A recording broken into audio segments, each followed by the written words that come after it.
মেয়েটা আমার সামনে এসে পিস্তল পেছনে রেখে বলল, আমাকে তোর পছন্দ হয়? এবার আমি ঘাবড়ে গিয়ে বললাম, জি আপু, এসব আপনি কি বলছেন? মেয়েটা এবার বড় চোখে তাকিয়ে বলল, আমাকে তোর পছন্দ হয় নাকি তাই বল। এত কিছু আমি তোর কাছে জানতে চেয়েছি। কি এক প্যারায় পড়লাম আজকে আমি। কি আর করার, তবে একটু পেঁচিয়ে উত্তর দিলাম, আপনার মতো মেয়েকে আবার কে পছন্দ করবে না বলেন? দেখতে শুনতে তো একদম পরীর মতো। ঠোঁটে লাল লিপস্টিক, কপালে লাল টিপ, দেখতে একদম ঝাক্কাস লাগছে। মেয়েটা এবার আমার আরো একটু কাছে এসে বলল, তাহলে এখন আই লাভ ইউ বল। এবার আমি একটু পিছিয়ে গিয়ে বললাম, দেখেন আপু, আমাকে প্লিজ বিরক্ত করবেন না, এমনি এক টেনশনে আছি। মেয়েটা এবার পেছন থেকে পিস্তল বের করে বলল, এটা তো ভালো করেই চিনিস, এখন তুই আমাকে লাভ ইউ বল।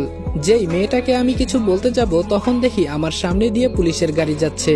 এবার আমি একটু নিজেকে আড়াল করতে চেষ্টা করলাম। মনের ভেতরে আলাদা একটা ভয় জাগলো। যেই হেঁটে চলে যাব তখন মেয়েটা আমার হাত ধরে বলল, কোথাও যেতে হবে না, আর পুলিশকে এত ভয় পেতে হবে না, ওরা তোমার কিছুই করবে না, আর তোমাকে আমার বাবাই এখানে পাঠিয়েছে। আমি এবার অবাক হয়ে বললাম, তার মানে ওই মুরব্বী আঙ্কেল কি তোমার বাবা? মেয়েটা বলল, হুম, উনি আমার বাবা হন।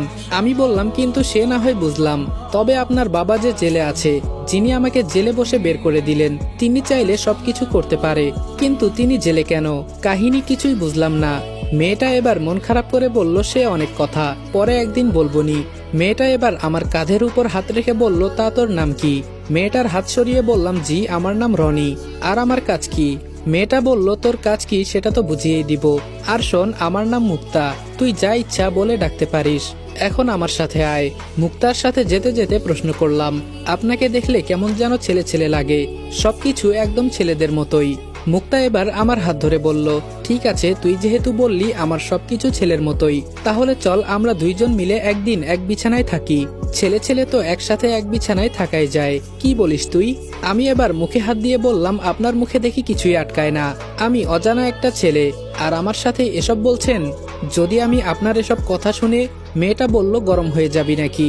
সমস্যা নেই, আমার কাছে ঠান্ডা করার ঔষধ আছে। আমি আর কিছুই বললাম না।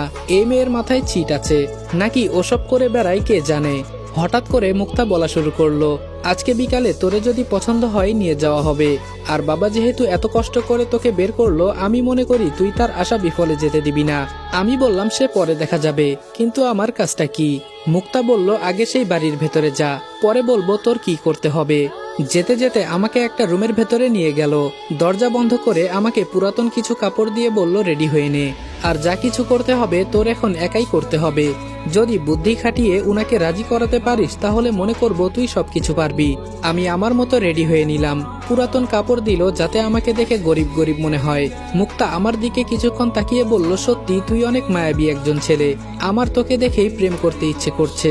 তবে আমার সাথে প্রেম করে তুই কিছুই পাবি না, কারণ আমি ব্যবহারিত। তুই চাইলে।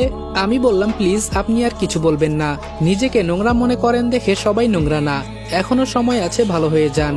মুক্তা বলল, এই চুপ কর, তোকে আমি এত কথা বলতে বলেছি? আমার বাবার টাকা আছে, আমি যা ইচ্ছা তাই করব। এই সময়টাই তো এনজয় করার সময়, আর আমি সবকিছু সরাসরি বলতে পছন্দ করি। আর আমার সম্পর্কে যে এত খারাপ কথা বললি, যেই মেয়েটা তলে তলে টেম্পু চালায় তাদের কিছু বলবি না? ধুর, আমি কার সাথে এত কথা বলছি? রেগে মেগে রুম থেকে বের হতে হতে বললাম, আপনার সময়ের কোনো দাম নেই, কিন্তু আমার সময়ের দাম আছে। এখন আমাকে বলেন আমার কি করতে হবে? এবার মুক্তা আমার সামনে এসে বলল, আয় আমার সাথে। শোন, তোকে যেখানে নিয়ে যাওয়া হবে বলতে পারিস এখান থেকে মানুষ ওরা কিনে নিয়ে যায়, গেলেই তুই বুঝতে পারবি। সবার সাথে গার্ডিয়ান থাকবে, কিন্তু তুই একা থাকবি। আমি তোকে আরো অনেক কিছু বুদ্ধি দিতাম, কিন্তু তোর ব্যবহার ভালো না। আমি আর কোনো কথা বাড়ালাম না, মুক্তার পেছনে পেছনে হেঁটে যেতে লাগলাম। হঠাৎ মুক্তা বলল, এখনো সময় আছে, নিজেকে তৈরি করে নে। এভাবে ভীতু হয়ে কয়দিন বাঁচবি? বলতে পারিস আমি তোকে এসব কথা কেন বলছি? হঠাৎ করে মুক্তা দাঁড়িয়ে মন খারাপ করে বলল, জানিস আমারও খুব কষ্ট লাগলো, তোর সামনে ওরা তোর মাকে খুন করেছে। আমি চাইলেই ওদের মেরে ফেলতে পারবো, কিন্তু আমি কেন এসব করতে যাব? তুই আমার কে?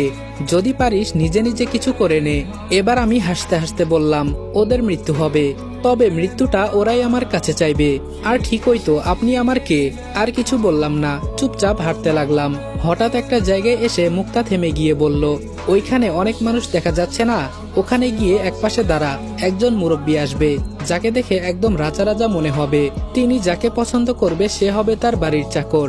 এই বলে মুক্তাও আমার সামনে থেকে চলে গেল। মুক্তার কথা মতো আমি গিয়ে এক কোনায় দাঁড়ালাম। এখানে অনেক মানুষ দাঁড়িয়ে আছে। মানুষ যেভাবে গরু কেনা বেচা করে না, ঠিক তেমন করেই মনে হচ্ছে এখানে আজকে গরুর পরিবর্তে মানুষ বিক্রি হবে। শালা, কোথায় এসে ফেসে গেছি, সবকিছুই আজব মনে হচ্ছে।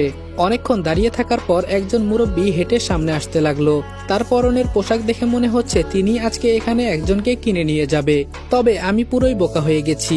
ওই মুরব্বীর পাশে মুক্তাও হেঁটে হেঁটে আসছে। একটা মানুষের যে এত পাওয়ার থাকতে পারে, আজকে আমি তাকে না দেখলে বুঝতেই পারতাম না। মুরব্বী ঘুরে ঘুরে এক এক করে সবকিছুই দেখতে লাগলো। ধীরে ধীরে আমার কাছে আসতেই মুক্তা মুরব্বীর কানের কাছে কি জানি বলল। অমনেই মুরব্বী আমাকে ডাক দিল। আমি যেই সামনে যাব তখন একটা পুলিশ এসে আমার সম্পূর্ণ বডি চেক করলো। পরে মুক্তা আমাকে উদ্দেশ্য করে বলল, এখানে কি তুমি একাই আসছো? এবার আমি মাথা নিচু করে বললাম, জি ম্যাম। এবার মুরব্বী আমার দিকে তাকিয়ে বলল, এখানে সবাই তাদের মা বাবাকে নিয়ে আসছে, আর তুমি এখানে একা আসলে কেন? এর মানে কি? তুমি কি কোনো নিয়ম কানুন জানো না? এবার আমি মাথা নিচু করে বললাম, আসলে স্যার, আমার মা বাবা বেঁচে নেই। আমি ছোট থেকে এতিমখানায় বড় হয়েছি। আর আজকে শুনলাম এখানে আপনার বাসায় নাকি চাকর নেওয়া হবে। তাই মনে করলাম যদি আমি একটা সুযোগ পাই তাহলে থাকার মতো একটা জায়গা পেয়ে যাব। আমাকে কিছুই দিতে হবে না স্যার, আপনার বাসায় কাজ করব, শুধু 3 বেলায় খাবার দিবেন, আর কিছু লাগবে না। আমার কথা শুনে তিনি কিছু একটা চিন্তা করে মুক্তাকে বলল, কি বলো তুমি মা? মুক্তাকে মা ডাকতে শুনে আমি পুরাই বোকা হয়ে গেলাম। তাহলে এই মেয়ে কি বিশ্ব সুন্দরী? আরে না না, এটা কখনো হতে পারে না। কিন্তু আমার তো কিছুই মাথায় ঢুকছে না, ওরা আসলে আমার সাথে কি করতে চাইছে। হঠাৎ করে মুরব্বী মাথা থেকে টুপিটা খুলে সবাইকে যেতে বলে পুলিশকে বলল আমাকে নিয়ে আসতে। পুলিশ আমার কাছে এসে আমার হাত পা চোখ বেঁধে গাড়িতে তুলে নিল। ভয়ে আমার কলিজার পানি শুকিয়ে গেছে। ওরা আমার সাথে চালাকি করতে চাইছে না তো? তাহলে আমি আবারও বোকার মতো কাজ করলাম নাকি?